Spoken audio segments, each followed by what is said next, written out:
If you've ever wondered what the heck you actually said at the end of that party, or wanted a do-over button for those cringe-worthy encounters, then you've experienced what we call the joy of awkwardness. I'm Mindy. And I'm Bree. And we're here to celebrate the awkward. Embrace the awkward. And remind you of one important thing. You may be awkward, but you're definitely not alone. Well, that was awkward. Hi, Mendy. Hi, Bree. It's summertime. I know, I'm loving it so much. I know you are a summer girl. I am. This is my time. Mendy, we have a call-in story to start our day today, which I'm so excited about it. I love that we're getting people calling us with stories. I know. I love doing that so much for our July 4th episode. I'm so excited to hear this one. So here is a listener call-in that is specifically about a summertime experience. So my swimsuit malfunction happened last year at the beach. Went with a kind of a blousey top that I thought would work well as a swim top, not really designed to be one. Placed my silicone adhesive nipple covers under the top to make it passable for somebody with relatively prominent nipples. And got into the water. The surf was fantastic and vigorous. And when I got out of the water, realized that my nipple covers, my little modesty covers, had been taken away with the vigorous surf. And so I had to walk through a busy beach tourist thoroughfare, bouncing around way more than I should have with my not a spring chicken breasts, and finding that every eye that I was meeting as I was walking was smirking at me, including some guys sitting in pickup trucks who obviously were looking but thinking not what they might have thought 25 or 30 years ago, like, nice rack. I knew that they were looking at me thinking like, hey, grandma, you definitely need to do something about the support in your swimwear. So, yeah, cringe-worthy. Fortunately, I was by myself, and this is the first time that I've felt compelled to share the story, but wow, super awkward and still uncomfortable about it to this day. Well, that was awkward. Oh, gosh. Oh, man. The nipple thing is hard. I want to be a modern feminist and blast my nips, but yeah, it's different after breastfeeding. Yeah, I really feel for her. Bathing suit fails are the worst. They just sort of hit that primal space of feeling really judged, But the other thing is, personally, I think that breasts are pretty beautiful and amazing at any shape and any age. So just to let you know, if your modesty covers fail again, not going to bother me. But the real crux of the matter is that she felt uncomfortable. And we all know that feeling. That is no fun. Thank you, caller. Thank you so much for sharing your story. Bree, I am so excited about today's story. So can we just share quick little awkward moments that we had from the week and just jump right into it? Yeah, Mendy, I think I can actually do it in fewer than 10 words. House full of people. Bathroom door won't lock. Okay, that's 8. I see it. All right. Mine is, I did stand up last night. So I have been walking around town for the last 72 hours, running my bit to myself and talking to myself everywhere. That's mine. How'd it go? Great. Awesome. If I have big enough ovaries, you can link to the video in show notes. Oh, yeah. All right, Bree, are you ready? I am ready. Bring it on. I hope you're ready. I hope you're rocking your shoulder pads and your acid wash jeans, because today, Bree, We are flashing back to the 80s. Oh, no. Oh, yes, that's a happy time. So it's 1982, and our listener, Teddy, is in his senior year of high school. And he lives in the burbs, just a little small town, and Teddy is in all the social groups. He plays football, he plays lacrosse, and he's smart, and he's a cool kid. He gets along with everyone. Bree, what group were you in high school? I was a floater. I really floated among all the groups. It was a tiny high school, so it was easy to be a floater there. Yeah, I went to a small school too, and I don't know if you know this, but I was valedictorian of my high school, but I was also voted best dressed. So I was also in all the groups. And for Teddy, it wasn't always this way. Teddy, in his younger years, was a nerd. And it's cool to be a nerd now, but not so much in the 80s, right? And he was a real brainy smurf. So middle school was rough until one day, his friend Bill's older sister, who's a single mom, is super stressed. She's got a perm scheduled and her babysitter has just fallen through. Bree, you ever had a perm? Oh my God, Mendy, I had such a perm. I had so many perms. And I think my most 80s look was when I was about 10 years old and I got a perm and I got those glasses, the big cover up most of your face. And I have a small face, cover up most of your face glasses. And they were the first iteration of transitional glasses that transitioned from inside glasses to sunglasses, which really meant that most of the time they were this shade of like gray, along with my giant perm. I was a looker, let me tell you. How about you? Yes, first I have to say that when you described yourself, I just kept seeing that one Muppet from the Muppet Rock Band who wears sunglasses and has big hair. That's all I see. Oh, yes, I had a perm. My first perm was really awkward because the hairdresser was like, "Oh, I can't give you a perm today. You have lice." It was my first lice. Oh, Mendy, that was awkward. Anyway, moving on. She's got to get this perm. She begs middle school Bill and Ted to watch the kids for just a few hours. But Bill and Ted are in the middle of an epic D&D battle. Teddy is playing the role of Brenna Elf Whisper and is about to head into the woods to rescue a princess from an owlbear. I don't even know what you're talking about, Mendy. Bree, it's Dungeons & Dragons, the role-playing game.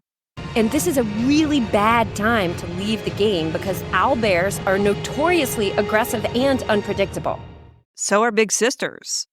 Right. So they decide to aid and abet Big Sister in getting her perm. The babysitting goes fine. She gets home looking great and smelling like that frog they dissected in biology class. Oh. Yeah, remember that smell? Mm-hmm. The smell of beauty. But Mama doesn't have the cash to pay them, and Marty McFly isn't around to fly them back to the future and Venmo. Bree, you know that feeling of trying to find a babysitter while single mothering? I mean, technically you were married mothering with a traveling husband, but remember that? Oh my gosh, yes. And what I really remember was being dressed like a dominatrix to go raise money for women's initiative projects and having this young new babysitter wondering what my side hustle was. Well, Bree, actually, speaking of side hustles, this mama too was doing everything she could. And that means, yes, she's got a side hustle. So she can only pay them in product. Mary Kay? Mary Jane. Oh. Teddy discovers weed, and he likes it.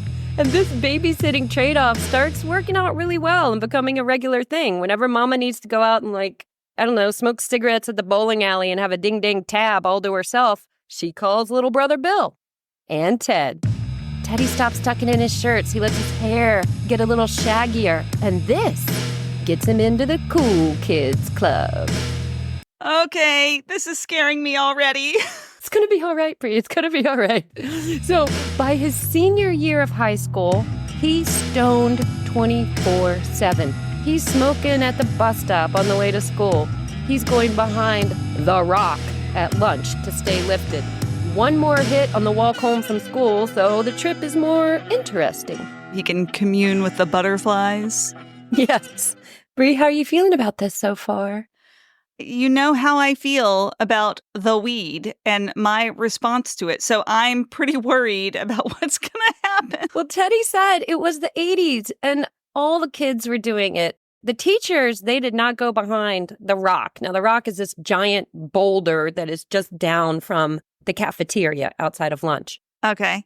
The teachers didn't go behind the rock. They were like, look, we stay away from the rock. You stay out of the teacher's lounge. We're not paid enough to Starsky and Hutch this shit. The students even found tunnels underneath the school that they'd hotbox. Mendy, I got to tell you, I'm so stressed about this right now. I mean, what about his parents? Here is this adorable little nerd kid who's totally transformed into Slater from Dazed and Confused. I mean, couldn't his parents tell?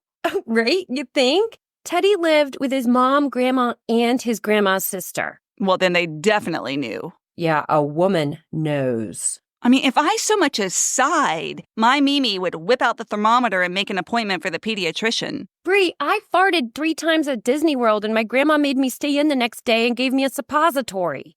But Mom, Grandma, and Grandma's sister just thought that Teddy had allergies because his eyes were red all the time. Or you know what? They probably thought it was all the perms, all the chemicals in the air irritating his corneas. So what you're saying is they didn't notice. And he kept doing his homework. He kept his grades up. How did he do that? I can't even function. I don't know. But one day, the day of Ted's awkward moment, which, spoiler alert, miraculously does not involve Grandma. Okay, that's good. That's good. No grandmas will be harmed in this podcast, y'all. Teddy goes out for his usual lunch break behind the rock with his friend Big Al. And Big Al was also on the football team and a fellow indica enthusiast.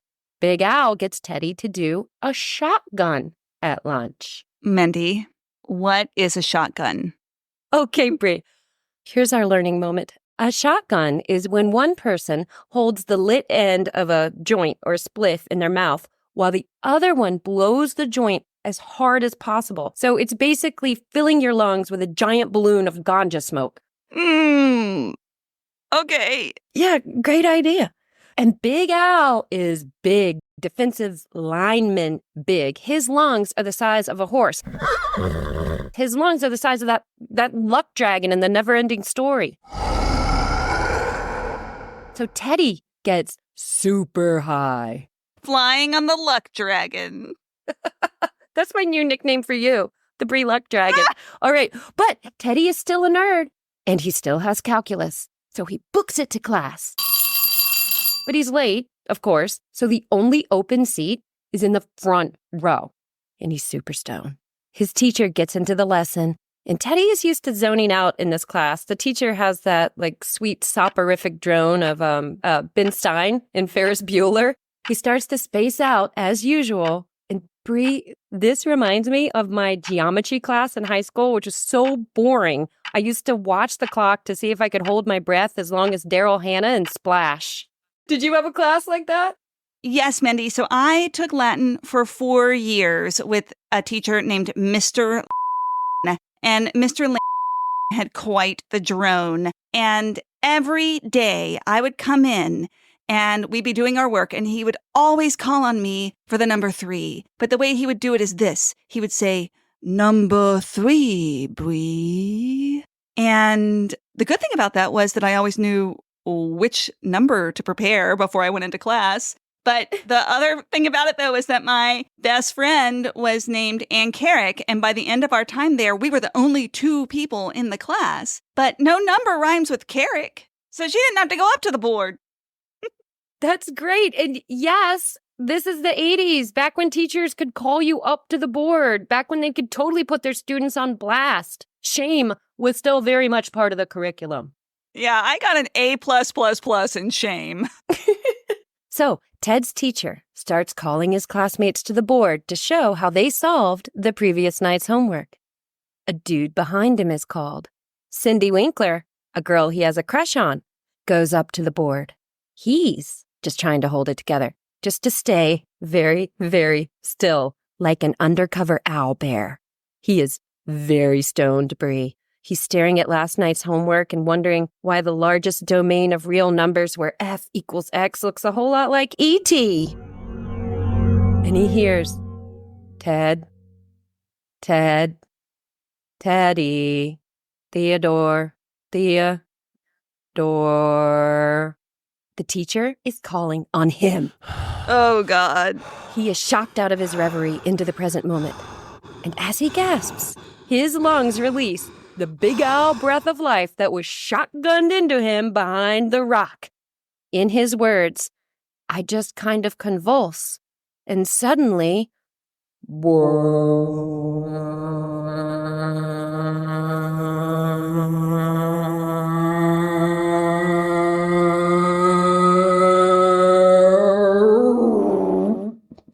he burps the biggest mother-fudging burp of his life right in the middle of class. But it's no ordinary belch. He said the convulsion was so complete that it expelled a giant cloud of blue smoke from the depths of his torso, right into a shaft of sunlight streaming in through the window, backlighting it perfectly for all to see. Well, that was awkward. That's what they mean by purple haze. It just lingers. It floats, and it reeks. Almost immediately, the entire room smells like a skunk just arrived from Jamaica. He said, I look around. Every pair of eyes is locked on me in pin drop silence. Ooh, Cindy Winkler. That's right, Cindy Winkler, the crush, the same Cindy Winkler who wouldn't go with him to the 5th grade square dance. Well, this did not help his chances. She pops her gum. In his words, I try to remember how to stand. I pick up my homework. It rustles way too loudly, and I make my way to the blackboard. Each tick of the chalk echoes as I start copying the problem because no one has said a thing or moved an inch or stopped looking at me, and all I can do is just try to make the numbers and symbols on the board match the ones on the page. I do them one at a time, but I keep losing my place. Finally, I finish and slink back to my chair to wait for the inevitable. He says, the teacher looks me up and down, then at the problem on the board, and then back to me. What happened? Bree, he flippin' got it right. Okay. Hold on. I am so impressed, and I am also so friggin' jealous. Nerds! Woo, woo, woo. I don't know how he got this calculus question right when he was so friggin' high. I see him in my imagination. He notices that he gets it right, but the cloud is still sitting there, and he's tripping balls, and maybe the cloud just winks at him. I see a little 80s cartoon cloud. Okay, so what happened next? He finished high school, and he was valedictorian of his class. And he went on to an Ivy League college, like the college to go to. And I want to keep it anonymous, but it sounds a lot like Aardvark. Yale. And bonus, he ended up hooking up with Cindy Winkler at the 10-year reunion. Ah, he got the girl too? Only briefly, that was a one-off. Then he met his beautiful wife. Oh, okay. So it all worked out for him. Did he have any advice for other people who are in a similar situation? Well, he says, in regards to party enhancers, no need to put the pedal all the way to the metal. You enjoy the ride more when it's just chill. Microdosing. Exactly. And he still hangs out with Mary Jane, just not as frequently. Bree, what would you do? What would you have done in this situation, Bree? Oh, boy, I like envisioning that. So, Mendy, Nancy Reagan really did a number on me. I would not have gone behind the rock. Don't go behind the rock. How about you? I know that you usually have your imaginary friend Dana who gets you out of tricky situations. Could Dana have gotten you out of this one? Bree, I've learned through this podcast that Dana can't get me out of any situation where something falls out of my actual body and there are witnesses. But, that sweet older sister single mama, I bet her name was Dana, 'cause she's full of mischief. How would you rate this awkward moment on a scale of 1 to 10, Mendy? Oh my God, Bree, 10, if I have to stick to a scale of 10, 25, 1,000, oh my God. What about you? 10 to the 10th power, absolutely. Nice working the math back in. I still remember those calculus questions. Maybe I should have been stoned to understand calculus. You know, not a bad idea.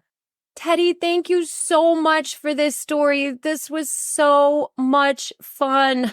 Thank all you listeners for your stories. Please send us more stories. All the links to do that are in the show notes. Your story could be featured in an episode. Hey, before people go back to their summer fun, let's send them off with the song. Oh, yeah. Teddy burped some smoke in class, it stank. Cindy Winkler knew he was totally baked. Would he get to graduate?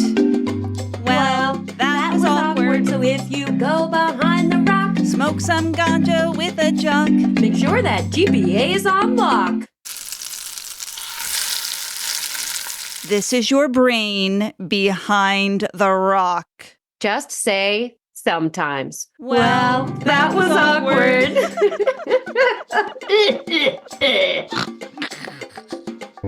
This has been an Awkward Sage production.